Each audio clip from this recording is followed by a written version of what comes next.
the pain got worse and worse that year. And then finally it got so bad I could barely move. And I ended up stumbling. I remember that day so well.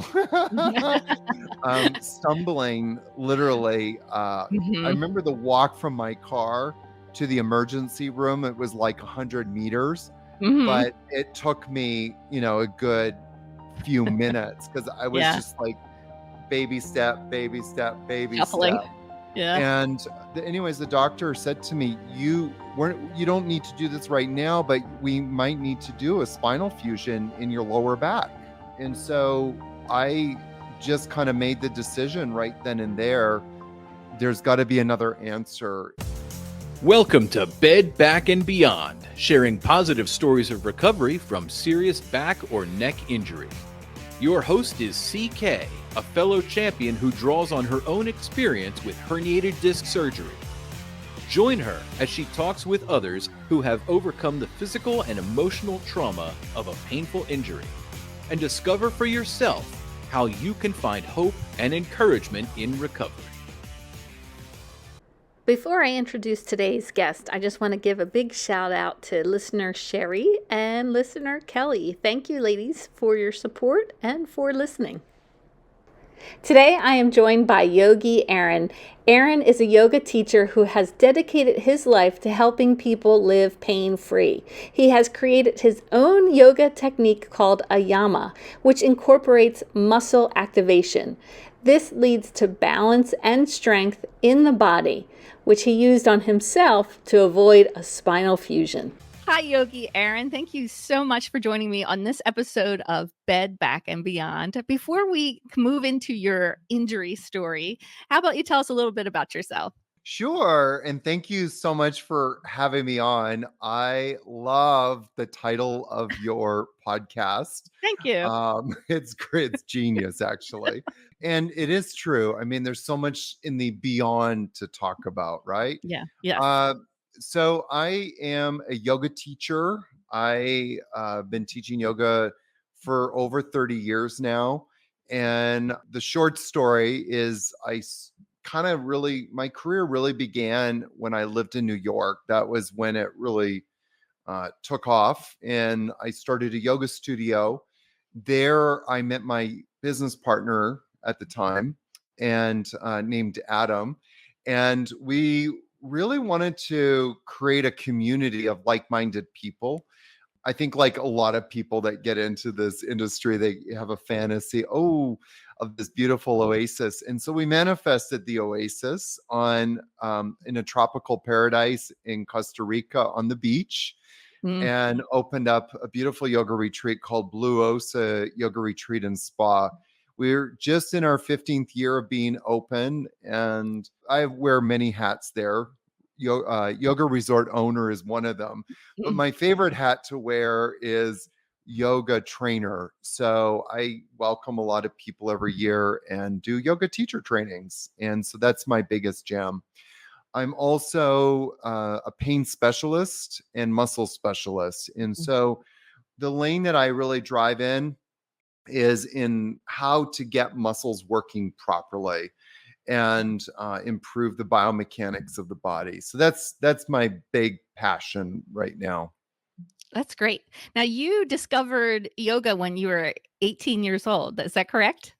Yeah, Yeah. yeah. Like a lot of people get into yoga, I find, because we just get stiff. And so well, I shouldn't say just being a man, but like stereotypical men tend to get stiff in our hips and in our hamstrings. And I was very active as a child, or Mhm. was a teenager more accurately. And so growing up in Canada, I was dog sledding, snowshoeing, hiking through the Rocky Mountains, doing 3-week canoe trips in northern Canada. So this is a Wow. very active person, and my teachers pushed, all of us boys back then a lot. And so I was very active, and I enjoyed being active. I felt like I was thriving when I was active. But it started to notice that I couldn't touch my toes anymore. In fact, as I bent over, I could barely get my hands past my knees. And I thought to myself, self, if you want to stay young in life, you've got to be mobile. Mm, And so that honestly is what got me into yoga. For me, it was all about the workout and the flexibility than what it was supposed to be about. But it was like every year that went by, because it wasn't like a direct line. It took a few years for me to discover my passion for yoga. But once I did, it was like there was nothing stopping me at that point. that's amazing. Now, you even led some trips to India. Is that That correct? is, yeah, I've led many trips to India, and not to do a commercial, but I'm actually going to be leading a trip next year to India. Ah, I'm actually going to be doing India North and India South. I just love bringing people to India. I don't bring large groups of people. They're typically like 8 people to 15. So I like to keep it kind of small and intimate. But I've led many trips, and my favorite place so far has been, well, I shouldn't say my favorite place, because when you pin me down, I say all of them are my favorites. But the one that's really close to my heart is in the Himalayan mountains. And part of the reason for that is the Himalayas are the birthplace of the yoga tradition, of knowledge, of the Vedic tradition, of enlightenment. And when you go to the Himalayas, it's very easy to see and feel, more importantly, why that is a very true statement. mm, It's just the perfect ground to, birth enlightenment. Just everything about the Himalayas is just a magical place. And like so, you went home, right? yeah, there's a feeling for me of coming back to my spiritual home, if Mm, that makes sense. Like, mhm, and so when I'm there, there's something inside of me that just sings with joy. mm. That's amazing. Yeah. Now, you didn't have a great experience though on one of your India trips. I didn't. I've led a few trips to the Himalayas, even since that not great experience. I've been leading trips to the Himalayas, but I haven't led a trip back to where that unpleasant Uh, experience directly happened. I was leading a trip up to this place. It was near Gangotri, and we went up to this glacier and called Tapovan. And Tapovan is about 26 kilometers hiking from Gangotri. So you go to Gangotri and then hike 26 kilometers. I'm sorry for your American yeah, I'm listeners like, who speak wait, what's that in miles. miles? It's like, I don't know. I think it's about 18 miles, more or less. And so so we went up there, but the morning that we came down, and it was our last day. I mean, this was like the last day, we were heading home, Right. and we were coming down the mountain, and then somebody yelled, "Look up." And as I looked up, and I saw this boulder twice the size of a bowling ball coming down the mountain, and it hit my femur bone, hit me right in the middle of my leg, and my femur broke in half. So that was, for me, the kind of like real beginning. I had experienced pain and injuries before, but that Mhm. one kind of took the cake, so What are to you speak. thinking as the leader laying there injured? What was going through your mind? Besides ow, obviously. Yeah, I mean, I'm the person who takes my responsibilities very seriously. And so Yeah. my immediate thought was, how am I going to take care of these guys with Right. me? And I was very lucky to have some people there that were responsible and also not, subject to panic mode. Mhm. There's this That's good. gentleman named Robert Johnson, and I kind of gave him the charge of taking care. And I said, everything has been taken care of. All you got to do is just, get in the cars. The drivers know what to do. Everybody knows what to do.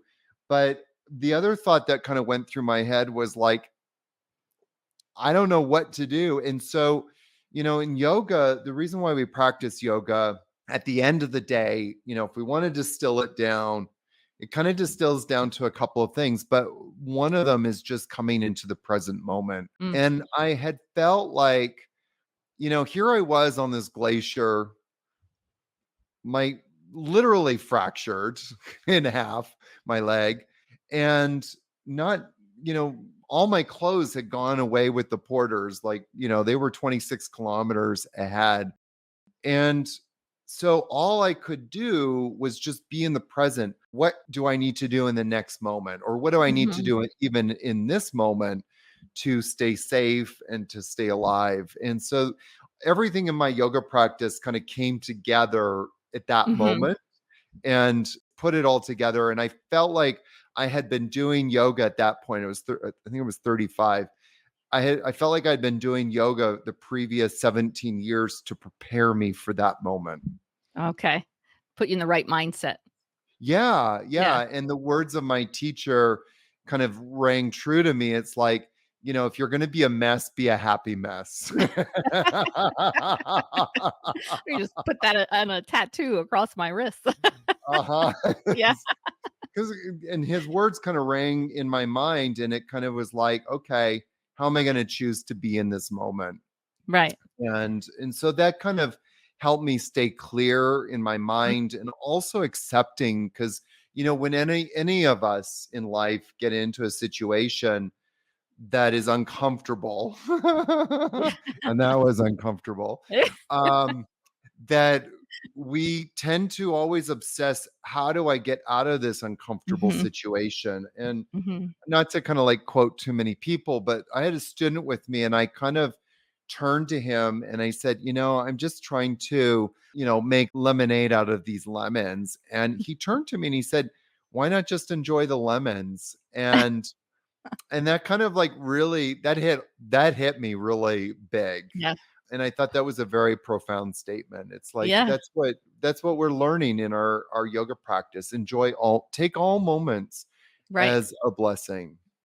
And I'm sure it was difficult. How long did that recovery pull you out of being able to do yoga or teach or any of that? Well, as you can imagine, so when I got to Delhi, I went to the hospital, and then I was there for, I think it was 8 nights. And then I went home to New York, and I don't think I did anything for about a week after that. Like, I think I still, chilled out and was sort of in bed, or doing very little, because I was on crutches. Mhm. And so when I did go teach, the very first class, one of my dear friends came, picked me up, and drove me. And so I was only teaching about one class a week at that point, instead of my regular roster of schedule. I had my other teachers fill in. But one of the lessons that I really try to impart to any kind of movement teacher, based teacher, but especially yoga teachers, learn to teach using your words. And so by that point, I had kind of mastered it, Okay. and to a certain degree. And so I was able to just sit down on a chair.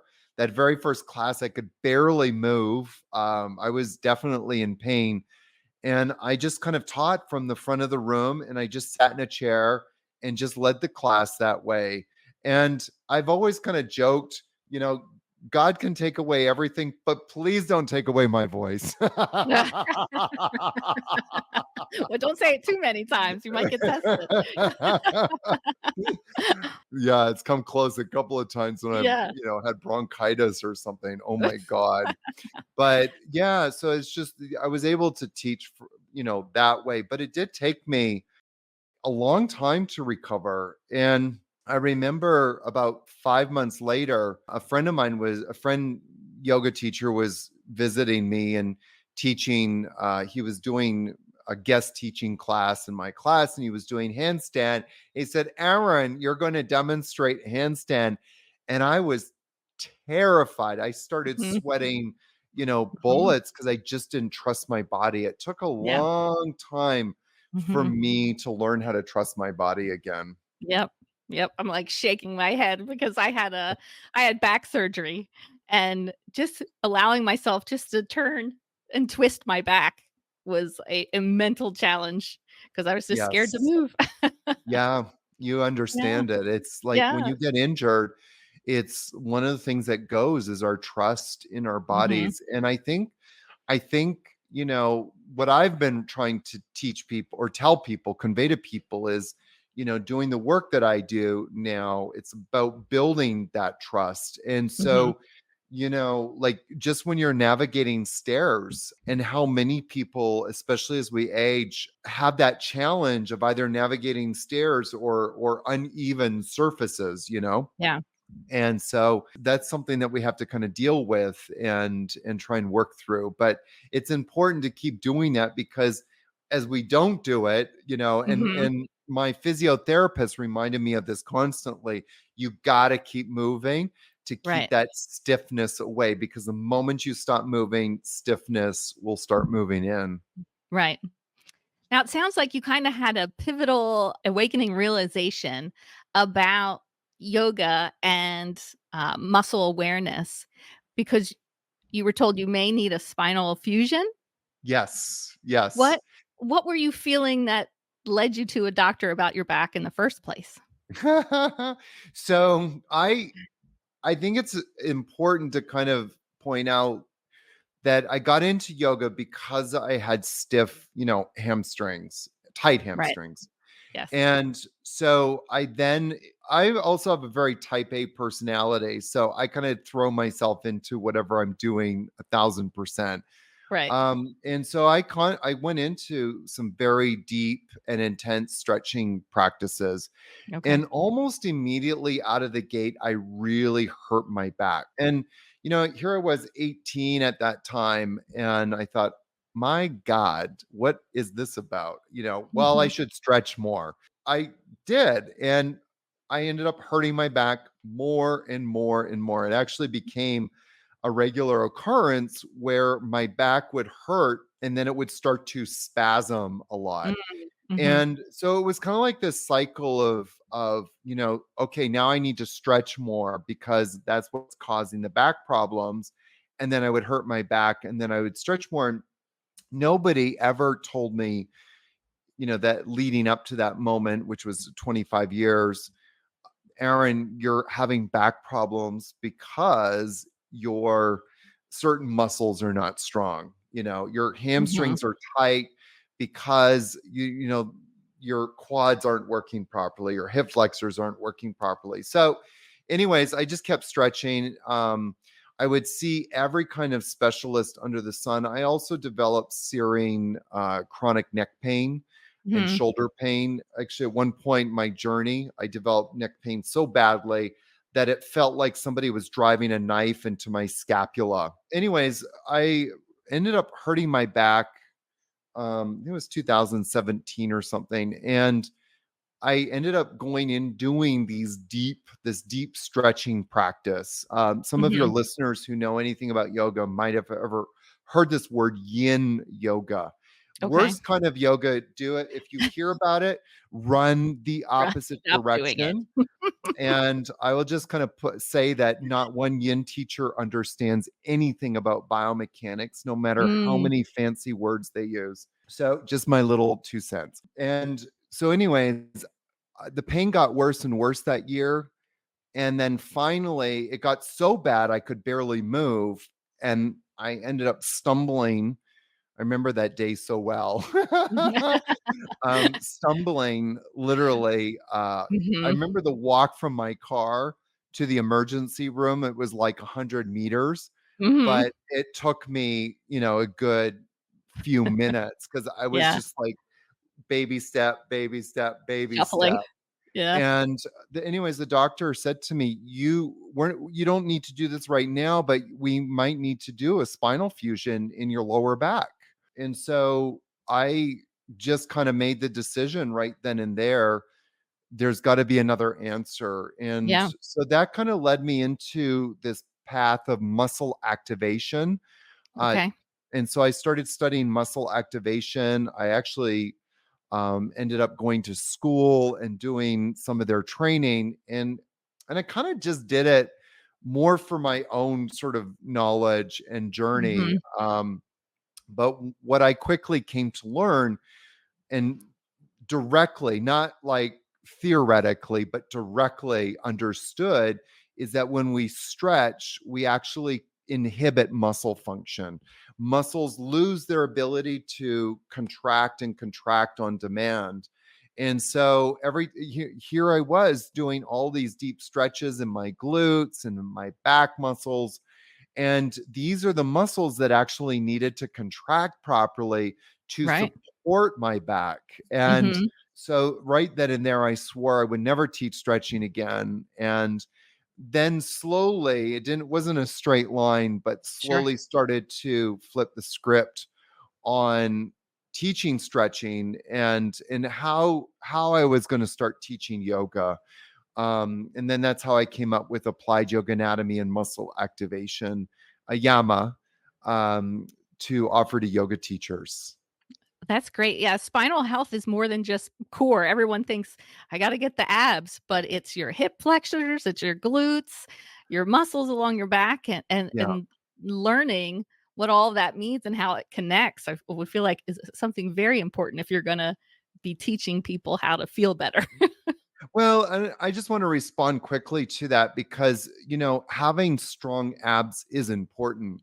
Mhm. But in muscle activation, muscle activation isn't about like, okay, we need to get the core strong.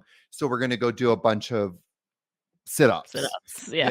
and that's actually the worst thing that you can do if you've got Mhm. a weak core.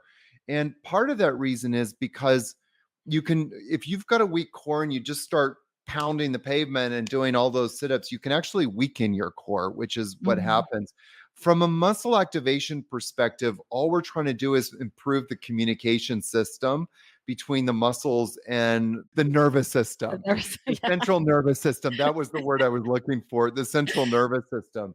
And so we're trying to improve that communication system. And so when the central nervous system senses instability, it should be able to tell that muscle to contract. So, for example, if you're bending over to pick up your drop keys, Mhm. then your central nervous system should sense that instability and send messages to your transverse abs, your oblique muscles, your rectus abdominis, Mhm. probably some of your hip flexors, which I won't run through. But it should immediately say to all of those guys, contract, contract, contract. But if it's not connected to them, if that telephone line between the central nervous system and the muscle has become compromised, then those muscles don't work. Mhm. And when they don't work, that puts stress on the lower back. And that's why people then hurt their back because those muscles aren't doing their job properly. So, muscle activation is just about improving this communication system. And so that those muscles develop or have that ability to contract and contract on demand. Does that make So, I mean, sense? it makes perfect sense. I'm Yeah. sitting here, I'm hearing, "Don't do sit-ups and don't stress." I'm ahead of the game. Like Well, and the stress factor is why muscles stop working. Muscles Yeah, stop working because of stress, trauma, and overuse. yeah. And so, what we're looking to do is a trifecta or double fecta. I think I made up that word of lowering stress, but then also improving that communication system. And Mhm. it can happen very quickly. I got into yoga because I had tight hamstrings. What blows my mind, and this is kind of part of my passion now, is to educate, people in the movement industry, especially yoga teachers, Mhm. because yoga teachers just don't understand muscle function. And Mhm. that part of like the whole idea of the pairs of opposites. So hamstrings are tight because the quad muscles and hip flexors aren't working properly. And so when you get those muscles working properly, then the hamstrings just relax and you Mhm. no longer have tight hamstrings. You're no longer inhibited by tight hamstrings. And so that's kind of the one of the philosophies of a yama. Stop looking at what is lengthening. And even a lot of movement specialists and doctors, don't get me started there, have become obsessed with Mhm. muscles that need to be lengthened. So for your listeners who are experiencing pain and want to get out of pain, anytime you start hearing people talking about muscles that need to lengthen, run away the opposite direction, because they Okay. just don't understand muscle function. Muscles Mhm. need to shorten, or a better word to use is contract. Mhm. Muscles need to contract, and they do that to move bones and stabilize joints. They Mhm. don't lengthen. There's no lengthening involved to move Right. bones and stabilize joints. And so, Mhm. so anytime you kind of hear people start saying anything about, well, muscles need to lengthen to get stronger, run the opposite direction. Right. That's free advice. Yeah. Yeah. Well, it makes me think of, there's hypermobility, which is people just Yes. have loose muscles, which leads to loose joints and Yes. obviously, muscles that aren't working correctly. My teacher Greg, just to kind of take on that, my teacher Greg says flexibility always leads to instability, and Mhm. instability always leads to injury, Wow. and or leaves you open and vulnerable to injury. Right. And so, yeah, I mean, you just said hyper flexibility, but I would Mhm. even say any kind of flexibility. And so, Christine, if you did, maybe you can't, if you take your arm up and try and reach back and bring your hand between your scapula, you can only go so far, but you can always take your other hand and push your elbow Right. back and then get it down further. But all you've done now is created a range of motion. You've created a flexibility that's just going to leave that shoulder joint open and vulnerable to injury at the end of the day. So what we want to do is improve the muscles, not debilitate the muscle function. Right. Do you mind walking us through how does a yama class and movement look different than just yoga? Ooh, so that's a loaded question. Okay. But I'll give you a couple of, so I mean, this could create a little bit more confusion. If you came and took a yoga class with me, Mhm. you might not know what to look for unless I told you what to look for, because my Okay. class looks very similar. Where it starts to look different, and if you kind of like did the class and then you went back and then compared it, you would start Mhm. to see some points. And so these are Mhm. some of the points that you would be. The first thing is I don't teach any stretching. No stretching Mhm. allowed. So we don't do any stretching. Everything is about activation, constantly being active. If we're kind of doing a pose, like let's just say like a standing forward fold, Mhm. I actually don't teach a full standing forward fold anymore. I would teach it like if you took your legs wide apart, like a wide leg forward fold, I would set it up a little differently. I would have keep your hands either on your hips or bring them behind your back, and then I would just tell you, like, come forward 30% Mhm. instead of coming forward all the way. And so when you're coming forward just a little bit, now you're starting to use muscles, as opposed to just trying to reach your hands to the floor and Right. let gravity pull you down. That begins to create an intense stretch. Mhm. Another thing that I do is I do a lot of muscle activation leading into that wide leg forward fold. So I would make sure that your trunk, let's just call them the trunk stabilizers right now, your Yeah. trunk Mhm. stabilizers are activated. And so that when you are doing some of these yoga poses, that you are like your muscles are actually working and you're Mhm. going in like with full accountability. I also weave in to any of my classes like a lot of, I call them muscle activation. So really intentional postures to get that. So what is a muscle activation? It's basically bringing the muscles to their most shortened state and Okay. then contracting them. So that's called an isometric contraction. And Would so that be like isometric, making a yeah, yeah, yeah, that would be a good what's that, bicep? example. Yeah.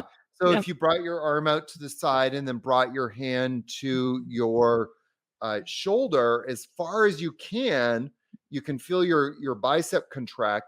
That's going to start actually having a positive effect on your bicep.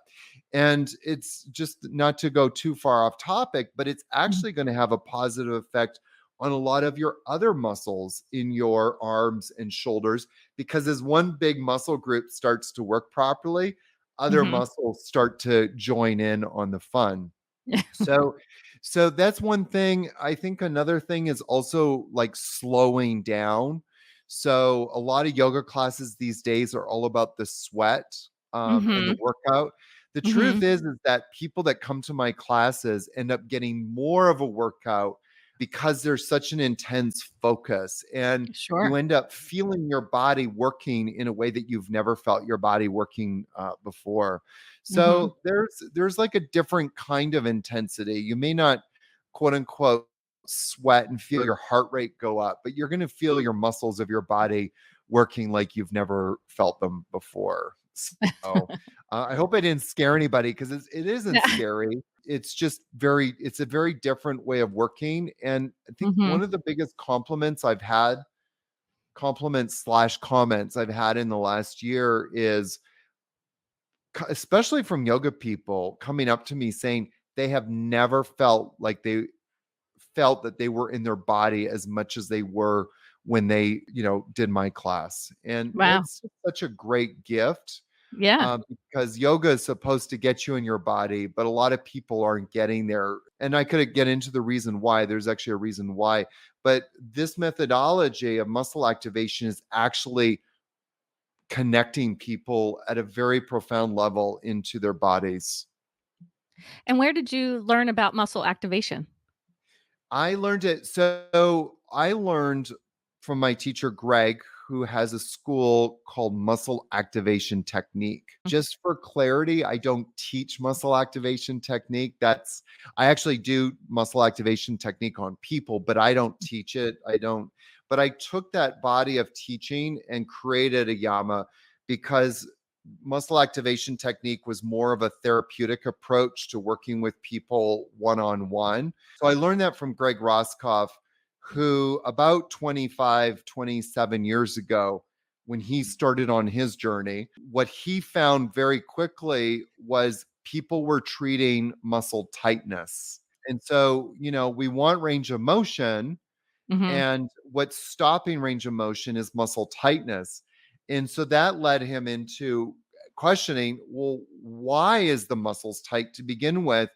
And so he kind of had a couple of aha moments, but his aha moment was what I said earlier.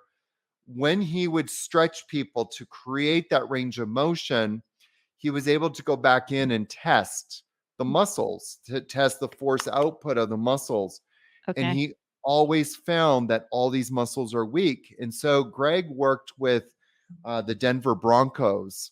And so if you're working with a football player and Yeah. you're working with them for an hour before they get out on the field to create, let's say flexibility for now, or you could say range of motion, but Sure. flexibility, a big area was internal rotation. That's actually specifically what Greg was referring to, internal rotation with the femur bones, the hips. Mm. And so he would work on creating this internal rotation, but then he discovered all the muscles, all the internal rotators were weak afterwards. And so you have to kind of ask yourself, do I really want to send this football player out to the field with a Mhm. weak system? Right. That can't be a good thing.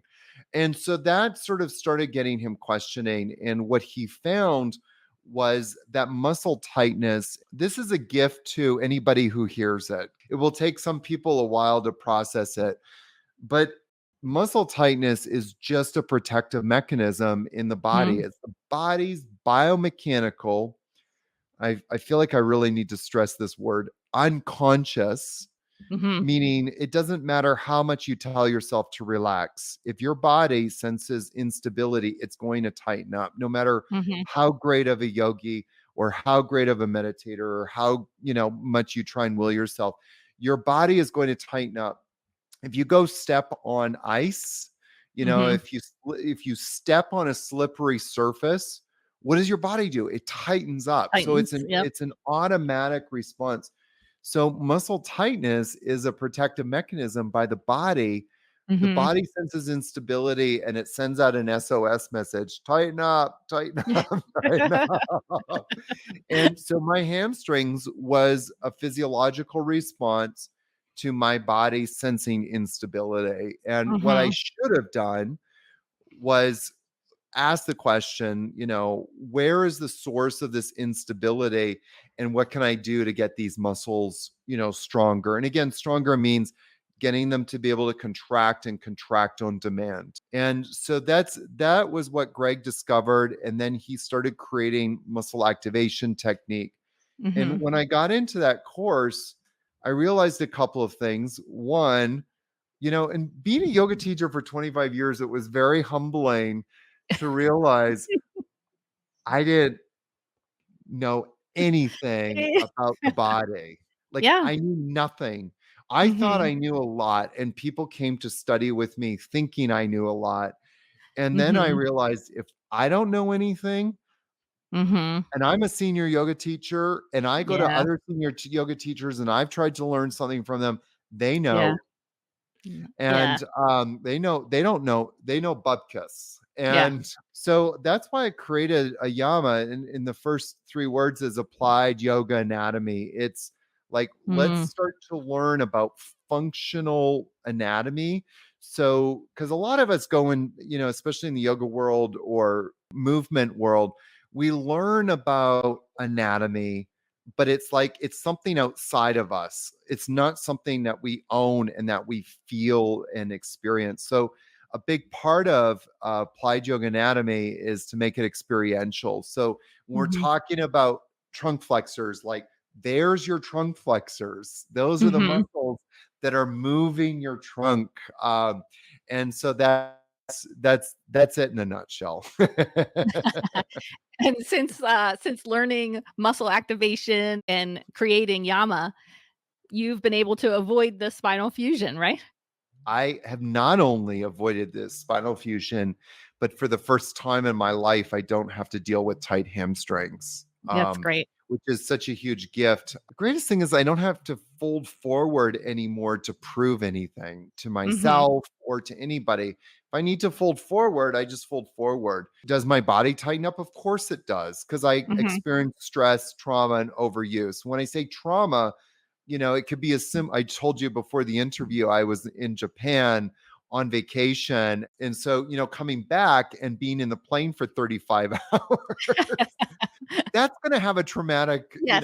effect, traumatic, stressful effect on the body, not on my mind, but Yeah. definitely on my body. That's going to Right. have a net negative effect. So, there was like about 2 days afterwards where I was tight, but I just went, got my hip flexors working again, got my trunk flexors working, and then the tightness went away. And Mhm. so I not only have the tools to deal with this instability that comes up in my own body, but I also have the ability now to make sure my body is strong. And so it's been like about 6, 7 years since I was in Mhm. the hospital, and knock on the table, it's not Yeah. wooden. That I'm hoping to keep it at bay as long as possible. But I feel very optimistic and positive because I feel like I have the tools and I'm not, stressing my body out anymore by stretching it. Now you have a book that you Yes. recently released, right? Yes, called Stop Stretching. It's actually called Stop Stretching, a new yogic approach to master your body and live pain-free. So it's basically everything that anybody needs to know about their body. All the secrets are in there. And then of course there's a lot of, I have a ton of support material behind that if people want to access me or access it. But it's all in there. People can get the whole enchilada. Where can they go to find the book? The best place to go is Amazon. Just go to Amazon. There's only one Stop Stretching out there. So they'll find it really quickly. They can also go to my website, yogiaaron.com. And it's sort of a gateway, a pathway to everything Mhm. Yogi Aaron. So they can get access to the book, to my podcast, and all of those kind of things. Perfect. Is your podcast called Stop Stretching? Hello. Yeah.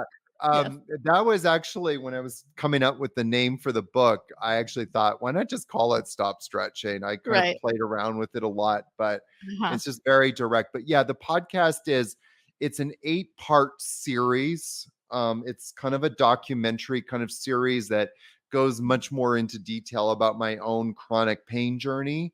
Mhm. But then also explores what yoga is supposed to be about, Mhm. and then things to kind of watch out for in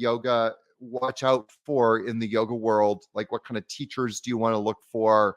What kind of Right. poses, like what the number one pose to avoid in any yoga class is and why. And then also, like, just telling your yoga teachers, please don't adjust me anymore. Because yoga teachers know nothing about biomechanics, and Yeah. a lot of the adjustments that they do, the hands-on assists, are actually causing more problems in people's Yeah. bodies. So Yeah. Perfect. Thank you so much. I just really enjoyed having you on the show. And I'm sure there's going to be a lot of people who really just resonate with what you're having to say. I really appreciate you having me on here, and it's been a delight. I know that we took a little while to get here, but we got here, and I appreciate you chasing my tail. So thank you, Christine. Thank you. And if you are a listener who has a positive story of recovery from a back or neck injury, head over to bedbackbeyond.com and click share your story. I would love to include your voice on the show. Thank you again, Yogi Thank Aaron. you.